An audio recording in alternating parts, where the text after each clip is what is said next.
I was rubbing night cream into my hands when the doorbell flicked once, thin as a pin.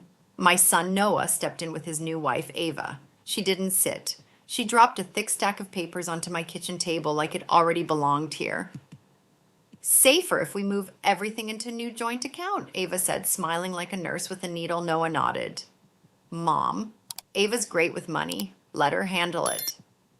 I didn't touch the papers. I just let the silence measure them for me. When they left, I opened the stack with both hands steady. Buried in the small print was emergency authority. One signature, and my say over my own money could vanish. For safety. They have no idea what they're reaching for. No one does. Not even Noah. When my husband died, I became the quiet keeper of $9 million across trusts and accounts, locked, layered, and nameless to anyone but me. Thank God I stayed silent, because now I know exactly what Ava wants and exactly how I'll answer. Stay with me. In the morning, under white lights and a notary's stamp, a camera and one alert will decide everything. If stories like this matter to you, tap like and follow so more people can hear about it. The house settles in layers, and after they left, I stood with night cream still tacky on my hands, lavender clinging to my sleeves like a polite lie I didn't ask for, staring at the stack they'd dropped on my table as if it belonged more to the wood than to me. I didn't touch it. I let the quiet weigh it and weigh me back, because silence is a tape measure if you keep still long enough. The table has a shallow groove where my husband used to rest his thumb when he read the paper, and I pressed mine there until the ridge steadied my breathing. Outside, a car drifted by and cut the blinds into bars, and Ava's perfume hovered like a guest pretending not to hear goodbye. The stack didn't move, but paper knows how to crowd a room without lifting a corner. I pulled out a chair, and the rubber feet complained, a small domestic sound that woke me more than coffee would have. Neon tabs winked from the edges, loud pinks and lime greens and a brave orange, each labeled in a looping hand that read like a polite order. Sign, initial, notary, witness. Whoever set those tabs expected a tired yes more than a careful no, and I am careful when people are sure I am tired. The top page was heavy bond, cream-tinted, a watermark glinting when I tilted it, money already spent to teach me the word safe. The letterhead wasn't my bank. The font tried to be modern and calm, a bird logo perched on a name that promised harbors.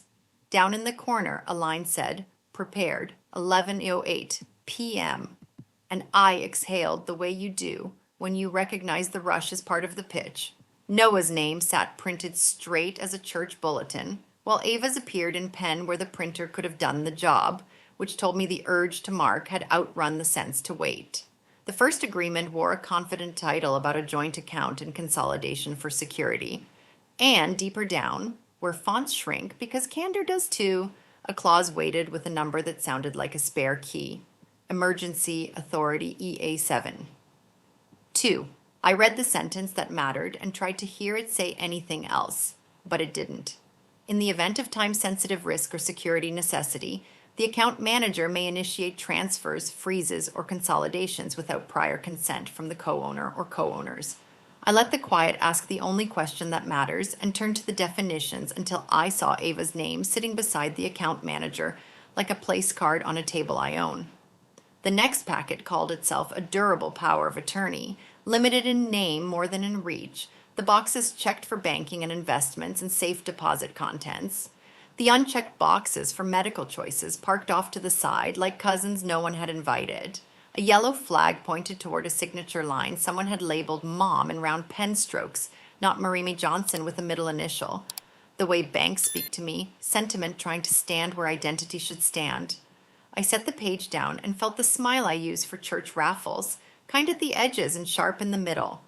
The contact block didn't send me to my banker's extension. It offered a first-name email at a family advisor firm and a cheerful sentence about hopping on a quick after-hours call to get this across the finish line. I pictured a headset in a glass lobby and a script that used my name between bullet points. I ran my thumb along the paper edge and felt its bias towards smooth answers. The refrigerator kicked on and made a sound like a laugh a metal box might give if it understood the joke. I lifted the bottom pages and found a faint beige kiss along the margin that wasn't ink at all. It was makeup rubbed thin, warm matte, the kind Ava favors when she wants to look polished for difficult conversations. The binder clip had the tired pinch of open, close, open, And when I pressed it, I listened for the small click that tells you a thing has decided to stay where you put it. On one copy, the witness line was already filled, a narrow Donna M, leaning right the way a hallway signature does when a hand wants to be quick and gone. The footer read, Draft 3, Client Copy, which made my mouth taste like a lemon seed, that small bitterness you only notice when you bite down. I thought of Noah's knuckle click in my doorway, the tiny sound he makes when he's trying to convince himself he's being reasonable. And I loved him enough to know which sounds belonged to him and which only hang on him for an evening and leave lint. When he said, Mom, let her handle it, his eyes did that gentle drop he uses when he hopes my yes will soften his doubt. And I stacked every time my yes had softened his life next to the thought of my own name becoming a placeholder on my own accounts. I pressed my thumb into the groove again and felt my body remember the posture I use when I count after funerals. Shoulders back, chin level, hands flat, the posture that turns a person into a ledge. The pages tried to hurry me with tabs and arrows and stickers, and I let the hurry run past like an off-leash dog. I opened the stove drawer for my legal pad because writing cools the hot parts of the mind. And, without making a list for anyone's eyes but mine, I shaped the questions into one unbroken line I could carry behind my teeth. I capped the pen because the point of a pen is to hold still until it moves. I breathed and felt the room answer. I carried the stack to the counter under the window, where the moon tells the truth about dust, and set it there because honest light is a colleague when you are outnumbered.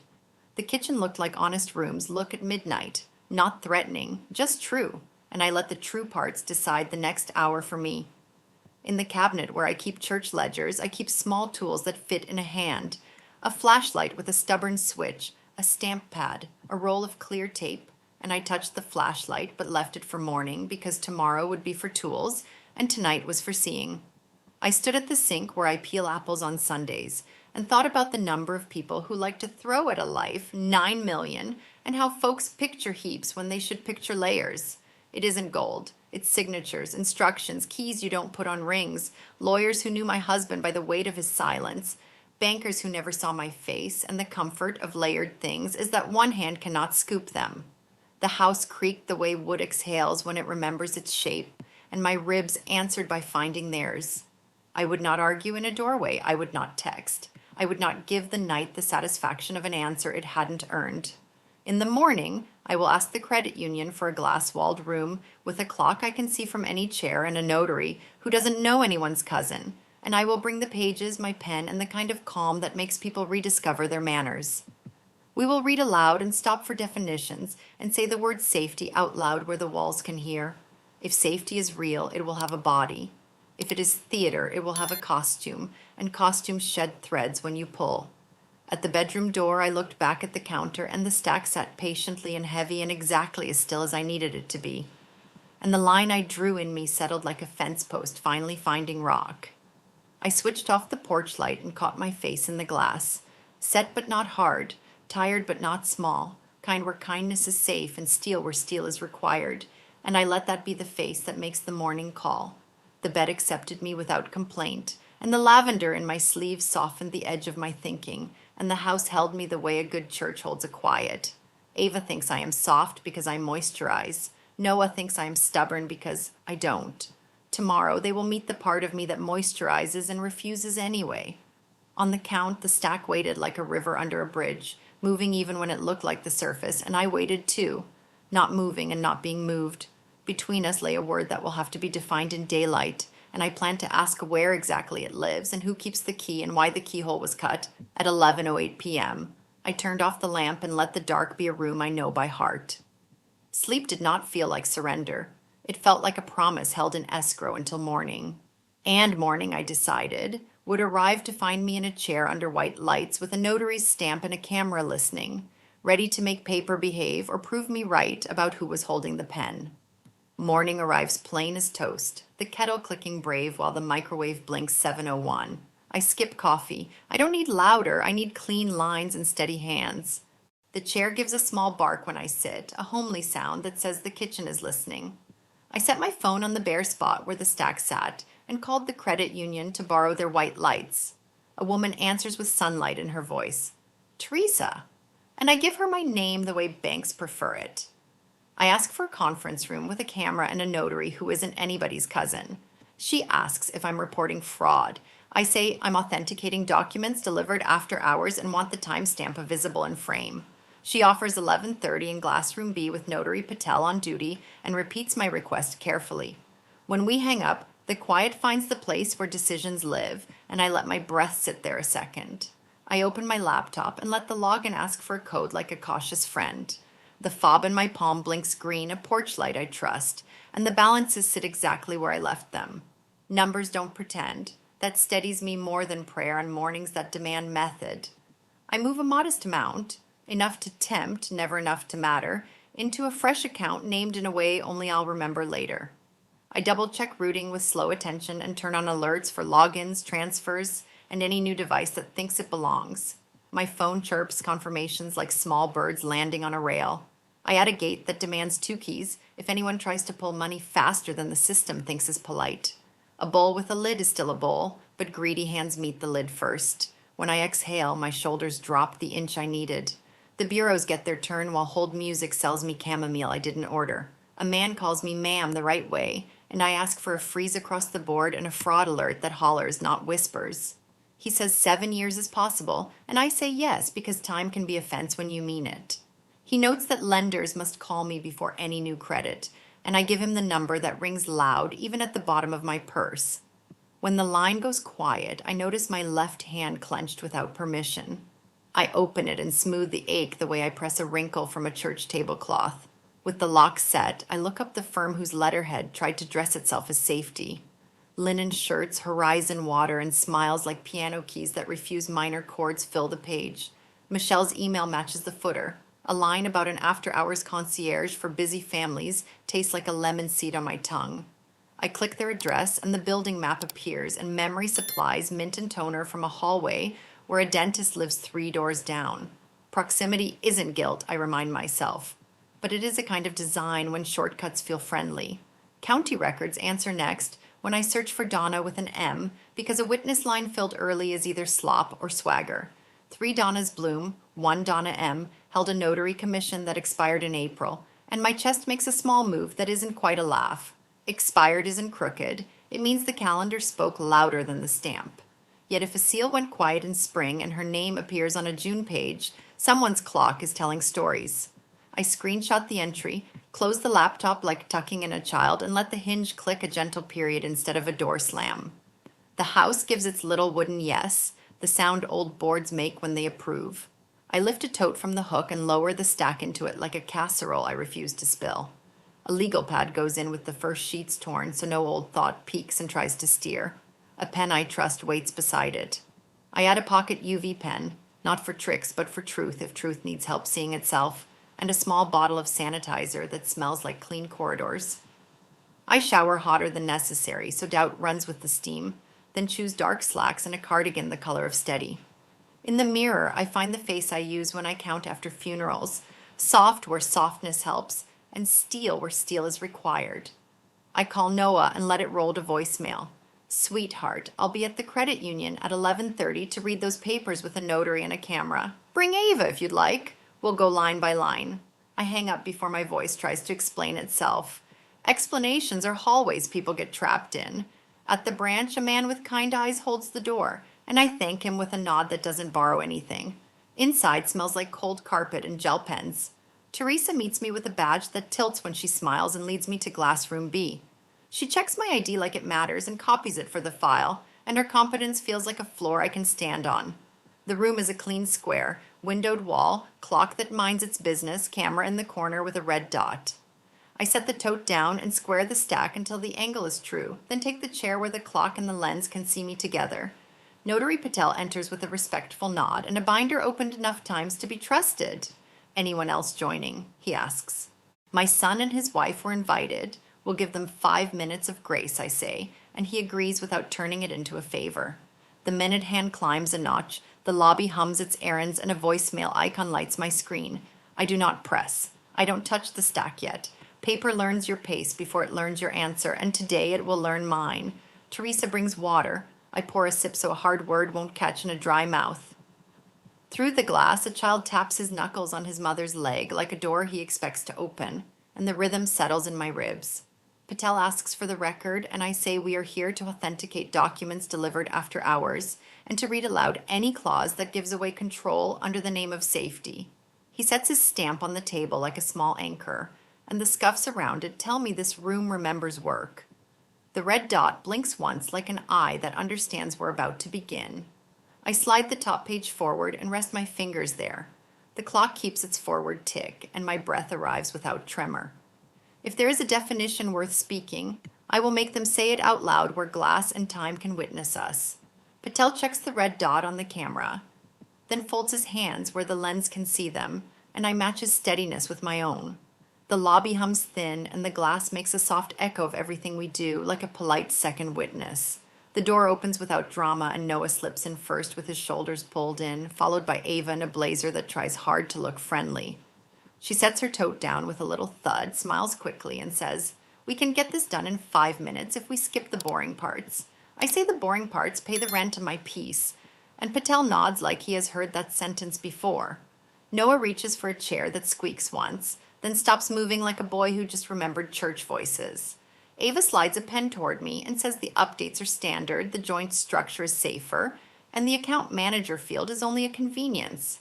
I turn the top page so that the camera can read with us, and I ask her to start at the paragraph with the tiny number that begins with 7. She blinks the way people blink when they meet an audience they didn't invite, and says she can summarize if I prefer, and I say I prefer words. She reads the header like it's a flavor she doesn't order, Emergency Authority Addendum EA7, 2, and her voice warms on the word safety, as if heat could season a fact. I keep my breath smooth and ask who exactly decides a situation is time sensitive and what defines security necessity, because open doors need locks named in daylight. Her eyes edge toward Noah like he might supply a rope, and he says it just means if something weird happens online, we can act fast. Patel's pen taps once, quiet but real, and the sound fits itself into my ribs like a metronome. I point to the account manager and ask who wears that key when a clause wakes up hungry, and Ava says she filled that line for convenience. She handles logistics better than Noah. My finger rests on the ink beside her name, and I watch the way her jaw settles when I stay silent 2 beats longer than polite. The clock ticks, and I ask what prevents misuse if the person with the key is the person declaring the emergency. She says the platform logs actions, which is accountability. I say logs are witnesses, not guards, and a witness can only speak after damage is done. Noah shifts like a shoe that pinches, and the room holds still so the questions can land. Ava asks if I mind giving her a minute to call the advisor so they can confirm best practices for families consolidating assets. And I tell her the camera is rolling and we are fine with best practices. She laughs a small laugh that belongs to nerves rather than jokes and steps into the hall with her phone already at her ear. The door hushes closed, and my own phone lights at once, the alert flashing a small precise sermon about movement on an account that should be quiet. Attempted login, device name Noah iPad, location estimate near our credit union's block, timestamp to the very minute her heel clicked into the hallway. The ping is not loud, but it draws a line across my thinking, straight enough to measure against. I tilt the screen so Patel can see, and the red dot on the camera catches the gesture like a hand raised in testimony. He writes the time in his notes without breaking eye contact with the screen, and I feel the room choose to remember. My stomach does that small, disciplined clench that keeps a person from saying, "I knew it too soon." Outside the glass, Ava's silhouette tips slightly toward the window where Signal lives, and Noah keeps his eyes on the table like he owes it change he can't find.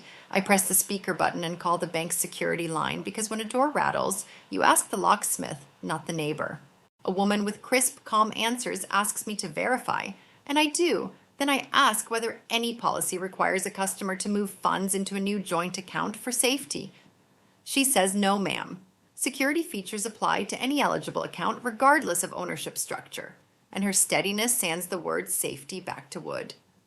I ask if she can view the alert I just received and whether the device label Noah iPad means what it says in plain language. She says the system records the client-provided nickname and the browser signature, and both point to that device. Patel sits taller and adjusts his binder so the camera can see his stamp resting ready, not raised. The agent offers to generate a case number and log a suspected unauthorized access attempt on my account. and I ask her to read the number slowly so the microphone can catch each digit. She does, and I repeat it back, and the room acquires a new spine made of ink, time, and a voice I will never meet. I thank her and request that the event report be emailed to the branch for Patel's file, and she agrees like a person who understands the value of a trail. When I hang up, the silence is cleaner than before, like a countertop wiped twice. Ava re-enters with a smile that misses its landing, saying Michelle confirmed consolidation is the secure direction for families who want clarity. And I nod like I'm listening to the weather rather than a forecast. I slide my phone into the center, screen bright with the alert's timestamp, and say, clarity is good. Here's some. Her gaze skims the device name, stalls on the location line, and then flicks to Noah, whose throat works once like a swallowed word. Patel reads the time aloud, notes our camera's identical timestamp, and asks me, for the record, whether I received this alert the moment Ms. Ndiaye stepped into the hallway. I say yes. Ava says lots of iPads share names. It could be an old label, it could be spoofing, and she stacks them like boxes that wobble when touched. I say possible is a big county, but this address looks local, and my account is not a park for practicing moves. Noah says maybe he opened the wrong app. Maybe he tapped something by accident, and I hear the little click in his knuckle that tells me of his worry. I breathe the kind of breath that adds a second floor to patience and ask Ava to read EA7. 2 again, slower this time, and to tell me on camera who decided she should be account manager before today. The clock answers first, then she does, and both sounds are clear. We have not signed anything, I say, so whose emergency are we managing, and who gets to declare it while holding the only key? Patel clears his throat once, not to interrupt but to mark the air, and the room accepts the weight we just set down. Ava smooths her blazer and gives a brochure smile, then says, families work better when roles are clear and simple. I rest my hands flat so the camera can see they are steady and ask whose role expands when an emergency enters the sentence. Noah leans with elbows tucked as if smallness could tame doubt and suggests boundaries that feel fair to everyone today. The clock ticks like a metronome that refuses feelings, and I nod once so he knows I heard him without surrendering pace. Ava lifts her pen like a conductor and proposes this compromise. She becomes manager for daily operations, and thresholds require my signature. I ask what threshold she imagines when consolidation sits on every page like rain clouds, pretending to offer shade instead of gravity. Patel keeps his gaze soft but attentive, the look of someone who knows paper can bite when the room looks away. Ava speaks patiently, the kind that counts on fatigue, and says I don't want vendor calls or password resets at 9 at night. I keep the temperature I use for church ledgers and answer that convenience is not a synonym for control or safety. Noah rubs his knuckle and the small click betrays him, then suggests limited bill pay for Ava while transfers stay locked down. Patel tilts his head, opens his binder, and asks whether the current documents reflect that structure. Ava says these are templates we can tweak later. I say words that exist on paper today are the only words that count, and the future never arrives in time to save sloppy. She laughs one notch too high and claims I am making a mountain of a process every family does to stay organized. I remember how mountains form one pressed inch at a time and ask her to show me the page that defines limited authority. She turns 3 tabs before admitting the language says authority may be broadened by the manager's determination without prior written consent. Patel asks if I want to propose specific limits for the record, and I say yes without blinking because blinking is useless now. I draw a short road with clear signs, bill pay only, pre-approved vendors, small caps, 2-person verification for new payees, and expiration in 90 days. No account changes without my written consent, alerts mirrored to my phone by the minute, quarterly review in rooms with glass and clocks watching. Ava writes fast, and her pen squeaks like rubber on a gym floor, then says workable, but we still need joint structure for clarity. Who told you joint equals clear when security features apply to any eligible account, I ask, letting the bank agent's words sit on the table. Noah tries gentleness again. Mom wants to feel safe, and Ava wants to feel helpful. There has to be a middle road today. I nod because kindness is still welcome, then say safety uses glass, not curtains, and helpful never arrives after 11 with a witness line filled. Patel flips a page, eyebrows forming a tiny bridge, and says, this notary acknowledgement looks odd. The commission number expired back in April. She slides a different sheet forward on thicker stock, and the stamp looks like it tried to be wet and ended as a copy. Patel lifts it to the light and says, "This appears to be an image of a stamp, not real ink pressed from a stamp. That would be a problem if anyone intended to use it," he adds carefully, while making a note I cannot read from here. "We weren't going to use it," Ava says. "It's only for organization." And the word just lands like a napkin tossed toward a spill. "Why does the organization need a forged impression?" I ask. And she says, "Forged is dramatic and prefers the word preview for that convenience image." Noah studies his hands like they hold news he doesn't want, and the usual knuckle click does not arrive because he is holding completely still. Patel sets the page down with care and writes another note, and I thank him because naming problems prevent them from titling themselves later. Ava repeats that Michelle insisted families who want clarity should consolidate, and I ask whether Michelle's clarity pays my bills when something goes wrong. I pull a clean sheet from my pad and rest my pen so the lens can see my hand is steady while I speak. Here are my terms. If help is what you want to give me, I say, laying them like a road you can drive safely. Limited bill pay, tied to specified accounts and vendors, no transfers, no account creation, no manager role, mirrored alerts and quarterly review under glass. Ava says that sounds controlling, and I answer, it sounds like adulthood in a world where smiles travel with paper that sometimes lies. Noah whispers, "Mom, please," like a plea for cooler afternoon air, and I tell him I am cooler than I seem, and this is my cool. Patel writes each point as if the ink contains weight, then asks whether we agree to draft a new limited authorization with these constraints today. Ava says she needs to think, and I say, thinking is free and waits for no stamp, and the clock refuses to stop for feelings. My breath goes low into the part that keeps my back upright, and steadiness belongs to me whether or not anyone else signs anything here. Ava breathes in, squares the page, and waits for someone else to blink first today. The drive home feels shorter than the air between two slow breaths, and my house greets me with its old wood hush. I set the tote on the counter and wash my hands until the water stops remembering other people. The hallway mirror holds a woman who looks steady enough to finish what she started. I kneel at the bedroom chest and key the small safe that clicks like a patient clock. The folder inside smells faintly of cedar and paper that knows its job. I lift my husband's letter the way you lift a hymn, careful with corners and meaning. His handwriting is tidy, slanted, certain in a way ink rarely is now. He wrote, "You are the keeper. Do not let money do the deciding for you." The sentence lands in my ribs and turns the lights on one by one. I open a legal pad and give the first line a name that behaves, then start mapping layers I never discuss. The trusts are rivers with gates, and each gate answers to a different key and hour. Beneficiaries sit where they should, and the contingent lines sleep like good backups. I list the institutions by initials only, because full names can make the courage blink. I mark which pieces require 2 hands and which require 3, and where an outside sign must flash green. I underline the places where a successor can act only after a cooling period. I write a reminder to rotate credentials on a schedule that does not announce itself. I add a note for a dead man alert that pings a lawyer if my accounts go too quiet. The page looks like a map you could fold and hand to a mountain. At the kitchen table, I draft the thing no brochure will ever bring to my door.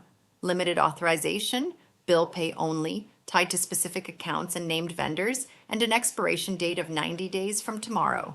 New payees require 2 confirmations and a cooling hour before use, because wisdom and friction are cousins. Transfers are forbidden, internal or external, by anyone but me, in writing in daylight. I add mirrored alerts that ping my phone by the minute for every action blessed or blocked. I set a cap so small it would annoy a thief and please a utility. I pencil a line for quarterly review in rooms with glass clocks and cameras. Then I build a separate packet labeled Clarity and slip in a copy of the questionable stamp and the alert screenshot. When the folder closes, it sounds like a book ending a chapter before it wanders. I make tea too strong and drink it without sugar, because sweetness would try to argue for peace before order. The steam fogs my glasses and makes the room look softer than it is, and I let that pass. On the wall hangs our wedding photo, his tie a little crooked, because we liked it that way. He would stand where I'm standing and ask the same questions, only slower and lower. He believed in generous hands and strict doors, and I have learned both are needed. I remember a night at church when a ledger wouldn't balance by $12.61. I found it an hour later in the post office and felt the quiet thrill of things lining up. That thrill hums now while I review my clauses and erase a word that tried to be clever. I decide to call an attorney I trust in the morning, not for drama, but for clean edges. The printer warms and coughs out pages that carry their own backbone, and I stack them square. I slide a paper clip on each section the way a tailor pins a seam before stitching. The UV pen leaves a discreet dot on margins I want to watch, not to trick, to remember. I label a slim envelope for my son, a kindness that names what will be true, even if tempers rise. It explains what help looks like when help chooses respect over access. I set aside copies of the letter because stories sometimes do what rules cannot. My phone goes on, do not disturb, and my alarm earns tomorrow a place on purpose. The house exhales like timber that has decided to hold, and my shoulders follow. Tonight I will sleep with the plan on the counter and my name where it belongs. No, the glass room feels cooler, like the air decided to keep tempers from sweating, and Patel has a fresh ledger open beside his stamp.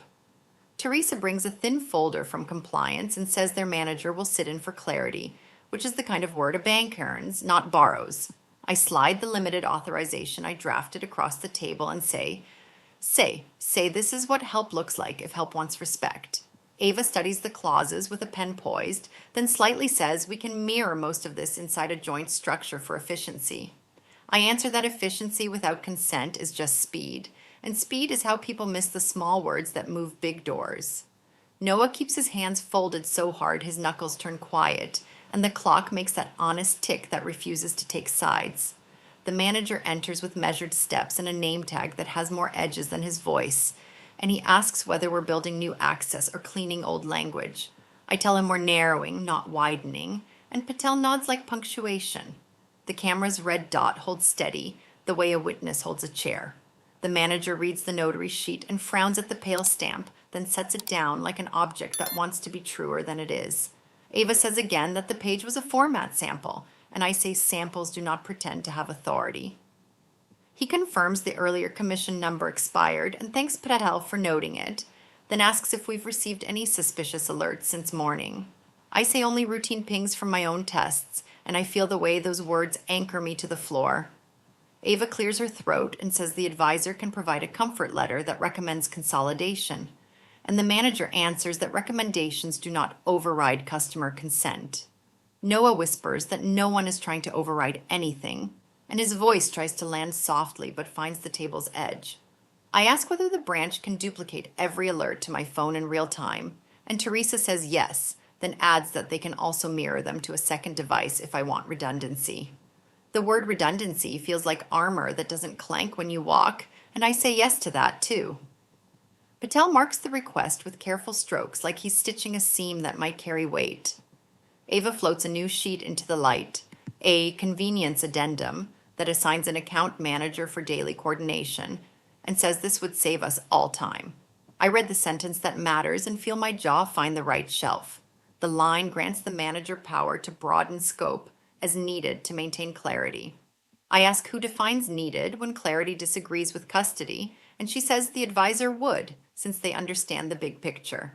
The manager's eyes do a slow blink that reads like a no thank you, and he points to the bank's policy about customer-controlled access.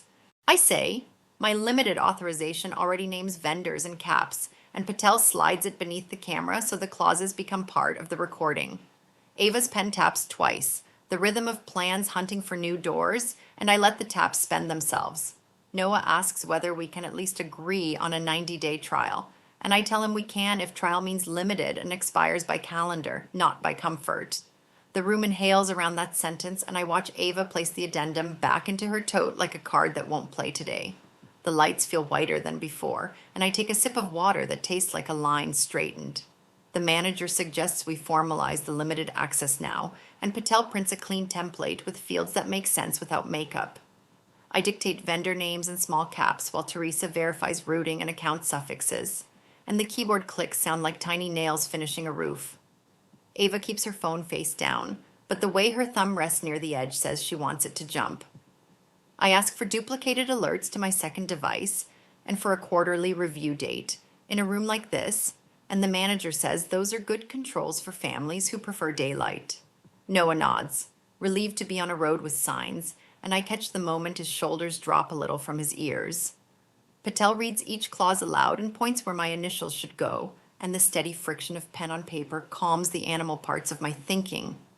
Ava asks whether bill pay limits can exclude one vendor for flexibility, and I say flexibility belongs to people who have earned trust with evidence. The clock moves its hand like a person choosing, unhurried and firm, and I sign the last line with letters that know how to stand up straight. Teresa returns with a compliance sheet I didn't ask for and says we should see this before we leave. It is a report of pending setups flagged by their nightly sweep. My name tops a line I never saw, a pre-authorization for an ACH link to a processor with a bland name that hides teeth. The request date reads yesterday afternoon. The submitted contact is an email that looks like mine until the third letter, and the scheduled verification window begins tonight. My breath goes low and calm, the way it does when a stove gasps before catching flame, and I ask who can authorize such a setup without my signature. The manager says no one legitimate, then points to the pattern. The request tried to attach itself to an old account nickname that hasn't been active in years. Patel writes the reference number into his notes like a spine being lengthened, and Teresa adds a freeze to any outgoing link that doesn't match today's document. Ava says anyone could have done that, and the words anyone, and could try to run past us. I hold the paper where the camera sees it and ask the only question that matters. No. Who asked the processor to knock on my door tonight? The manager dials the processor from the branch line with the speaker low, and Patel notes the time so the camera will remember it too. A risk rep answers with a voice that sounds like laminated policy, and the manager states the reference number slowly. She confirms the pre-authorization exists and reads the contact name as A&DIA, then pauses for permission to proceed. I authorize verification, and she reads the callback digits one by one. They match Ava's phone with the last four etched into my memory. Heat gathers at the base of my neck and decides to sit still because movement would only disturb the calm I need. Noah's eyes drop to the table like coins that missed the slot. Ava says lots of numbers and the same and shrugs with a smile that fits like a borrowed jacket. The manager asks for the origin details that the rep is allowed to share without a subpoena, and we wait while she checks. The clock ticks like a small, honest engine that refuses our drama. The rep returns with the allowed handful. Device reported as iPad OS Safari. Request window yesterday at 4:23 p.m. IP geolocation within their apartment Zio. Patel writes each detail with a steadiness that sounds like skin on paper, and I let that sound lengthen my breath. Noah rubs his right knuckle, but no click comes, and I wonder if holding still counts as progress for a man who likes to please. Ava says the apartment Wi-Fi is spotty, and anyone could hop on it from the hallway, which is the kind of story that forgets doors have locks. The manager asks whether a secondary email was attached to the request, and the rep gives the first three letters and the domain. The letters look like me until the third, then tilt into a typo that a stranger would make, not a mother. I picture a keyboard where speed outran care and left tracks. Patel asks the rep to email a preliminary trace to the branch compliance inbox, and she agrees with the caveat about formal requests to follow. The red dot on the camera holds steady, the way a witness holds a cup and does not drink. We move to building, not arguing, because building leaves better footprints. Patel prints the limited authorization in fresh ink, and I read the clauses again, slower, as if the page could hear the difference. Teresa adds a mirrored alert to my second device and sets a code word that only I will know, and the word I choose tastes like a promise my grandmother would trust. The manager places a freeze on any outbound links not listed today, and the terminal chirps like a little bird that believes in fences. Ava says this all feels punitive and asks whether love gets a vote here, and I tell her love gets daylight and rules because it plans to last. Noah asks if he can review the vendor list with me later, and I say yes, we will do it in my kitchen with receipts and calm. Patel slides a single-page affidavit across to Ava, stating no prior authority was granted and no attempts were made, and asks her to sign for the record. Her pen hovers like a hawk that can't find wind. I watch the tremor in her thumb, small as a metronome hidden under a sleeve. Teresa returns with a printed email from the processor's risk inbox, and the subject line reads Preliminary Origin Data, branch copy. The body lists the callback we already heard, then a CC field that carries a second address from Haven's domain, the one tied to Michelle. My mouth does not move, but my ribs arrange themselves like a choir finding the right note.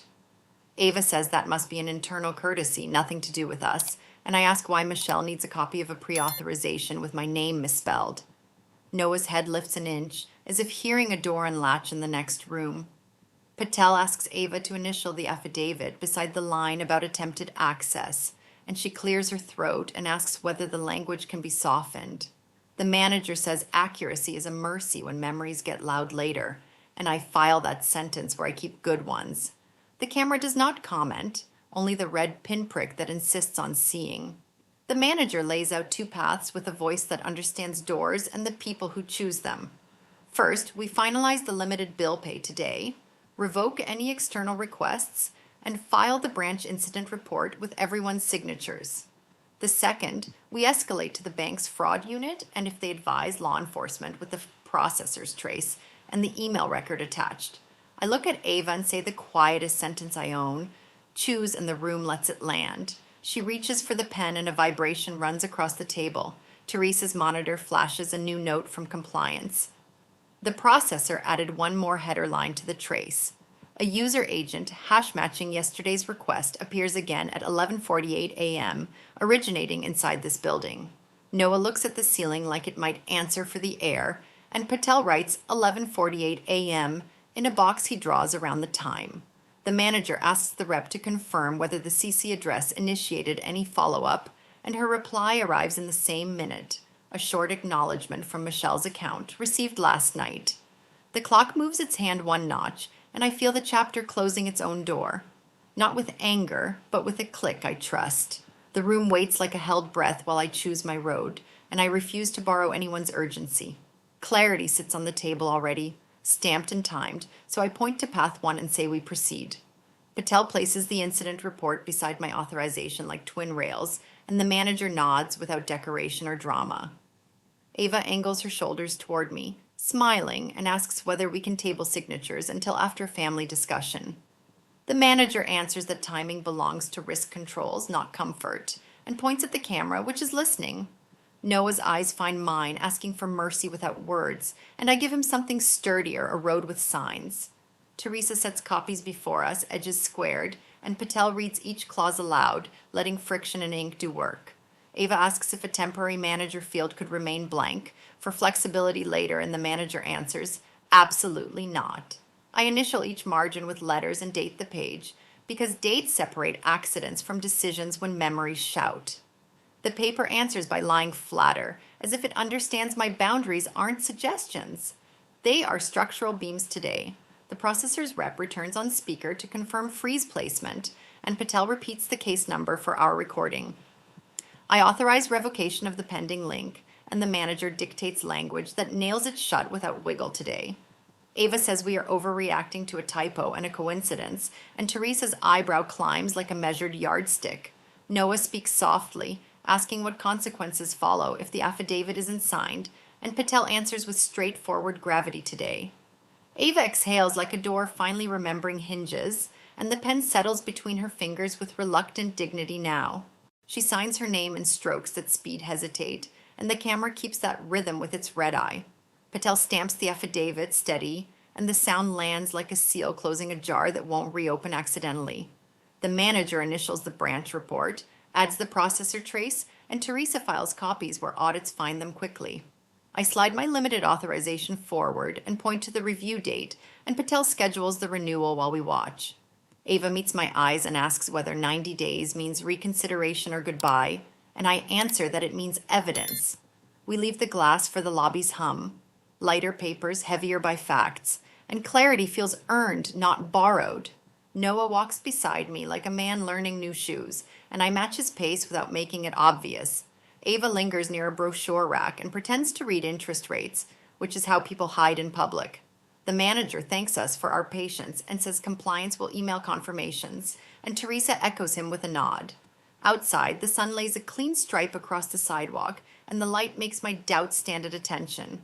Noah asks if lunch might clear heads, and I say clarity already ate, but nourishment never offends, so yes. Ava says she has a call with Michelle and wants to catch up, and Noah nods with hope. I don't borrow. We part on the steps because small distances give people room to tell themselves truer stories before they rejoin. I drive home with the radio low, letting traffic write a steady line across an afternoon I intend to keep. The plan rides shotgun and doesn't talk, which is the best company when words have already done their share. In the kitchen, the light is honest again, laying dust where it belongs and paper waits where I left it. I make a sandwich that reminds me of childhood and eat standing, because chairs invite thoughts to wander into old rooms. The branch emails arrive like small birds landing twice, receipt first, then the compliance packet with lines and signatures. I store digital copies where only I and the lawyer know, then print more pages for a physical trail. The doorbell rings the quick way, a single press, and the heart stays level because plans teach blood to behave. Noah stands on the step with grocery bags and a face that wants forgiveness without having chosen its words. He says lunch sounds smart, and he picked tea, then watches my hands like they are an answer key. We eat in the clatter of forks, and he asks about the review date, like someone learning a new calendar. I answer we will check receipts together, and plain, because plain keeps people honest when pretty tries to speak. He nods and cleans the counter like gratitude, and the kitchen returns to breathing the way a faithful room does. Afternoon light stretches across my desk, and the letter from the safe rests beside today's signatures like a compass. I write a short note to myself about the difference between forgiveness and access, and the pen doesn't tremble. My phone vibrates once with a calendar ping for 90 days, and the number feels like a clean horizon. Through the window, two sparrows argue over nothing and then forget, and I allow myself a smile that doesn't cost. Ava texts Noah, and his screen lights up the table, but he turns it face down and says we can finish first. I tell him clarity is a gift we wrap slowly, and he laughs once, like relief found a seat. We stack dishes, run water, and let the quiet say more than any lecture could, because quiet holds shape. When he leaves, he squeezes my shoulder and says tomorrow, and the word tomorrow lands where I need it. I gather the signed copies, slide them into envelopes, and lay them beside the letter, which still knows my name. The house closes its eyes with me, and I keep one question awake for the morning. Who benefits from shadow? Morning rides in on a plain sky, and I drive to Haven's building with a folder that knows how to stand. The lobby smells like mint and toner again, and the elevator blinks its floors like a metronome that wants witnesses. I ask for this meeting because CC lines do not copy themselves, and shadows always pick a landlord. Michelle greets us with a calm and a handshake that feels preheated for trust. Noah sits beside me with his shoulders lower than yesterday, and Ava chooses the chair with the safest angle to the door. The conference room wears glass like jewelry, and the table has edges that believe in straight lines. I place the branch packet where the camera can see it, because truth works better when invited to sit. Michelle says she hopes to clarify confusion around best practices for modern families, and I tell her clarity bills by the line, not the smile. She starts with a deck on a tablet, the kind that loves arrows and circles, and I let the animations finish their show. A sentence appears about consolidation improving safety, and I ask what safety requires signatures to arrive after 11. She moves to the next slide like a person skipping a pothole she created, then mentions emergency authority for quick response. I ask who declares an emergency when the person holding the authority also holds the appetite. Her mouth remembers to smile, but her eyes choose math, and I recognize a calculation that expected me to tire sooner. I slide the processor trace forward until the CC line faces her, and the name on it stops the air.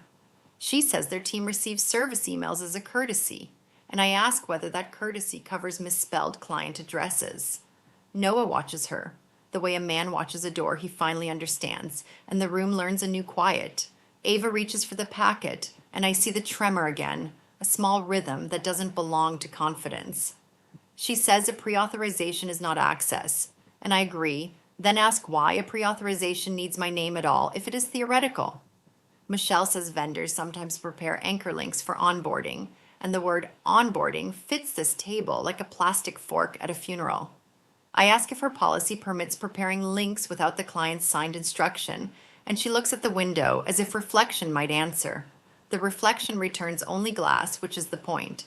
The manager from the branch joins by phone and reads the incident number, then thanks Michelle for the acknowledgement her inbox sent last night.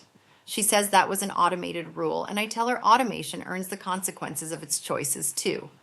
Ava says we're turning small clerical things into a narrative, and I say Narratives are built by choices, not adjectives.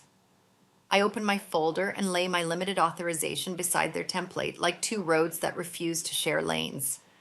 I say I am here to offer a simple exchange, documented help for documented restraint, renewed every 90 days under lights. Michelle asks whether the family intends to pursue the fraud route, and I answer that the word fraud does its own walking once invited. I offer her a copy of the affidavit Ava signed, and the process traces the branch attached, and the paper makes the soft sound truth makes when it knows its job. She considers the sealing, then asks for a cooling period to review internal processes, and I point to the date stamp already cooling on the page. Noah clears his throat and says we will follow my mother's structure and adjust only with her written consent, and the sentence lands like a grown man finding his voice. Ava nods quickly, then softly asks whether help still has a door here, and I say yes, but doors have hinges now. Michelle suggests a closing note for the record, something that says misunderstandings were resolved, and I say the record will show facts and signatures. She asks to provide a letter that summarizes their commitment to consent first changes, and I say yes, provided it names the exact clauses we enforced. She writes while I watch the way her hand shapes the word consent, and the letter sits straighter than the first smile she brought.